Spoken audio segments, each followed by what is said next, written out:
કે જે મંડળીઓનું દફતર ઓડિટર સમક્ષ રજૂ ન કરવાના કારણે ઓડિટ બાકી હોય એવી મંડળી કેટલી છે? તો સરકારે જવાબ આપ્યો 5 મંડળીઓ.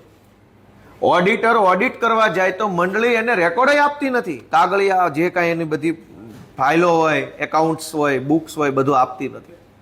તો આટલી હદે આ બધી લોલમ લોલ શાહી હાલે છે. એનું કારણ શું? કારણ એક જ છે કે જુનાગઢમાં, ભેસાણમાં, વિસાવદરમાં, માણાવદરમાં, માંગરોળ, મેંદડા, વંથલી બધા જ તાલુકાઓમાં સહકારી મંડળીઓમાં કેટલીક સહકારી મંડળીઓ સારું કામ કરે છે, પણ અમુક સહકારી મંડળીઓમાં ભાજપના નેતાઓ દ્વારા કરોડોના કૌભાંડ કરવામાં આવ્યા છે અને કૌભાંડ છતાં ન થાય એટલે મંડળીઓના ઓડિટ કરવાનું બંધ કર્યું છે. જનતાને મારે વિનંતી છે, સરકાર તો ઓડિટ નહીં જ કરે કેમ કે સરકારનો આ ચોરોને સમર્થન આપેલું છે. જનતાને વિનંતી છે કે તાલુકા જિલ્લા પંચાયતની ચૂંટણી આવી રહી છે, બરાબર ઓડિટ કરો અને આ ભાજપને ઓડિટ કરીને કાઢો અને તમારી પોતાની સરકાર સ્થાનિક સ્વરાજમાં લઈ આવો.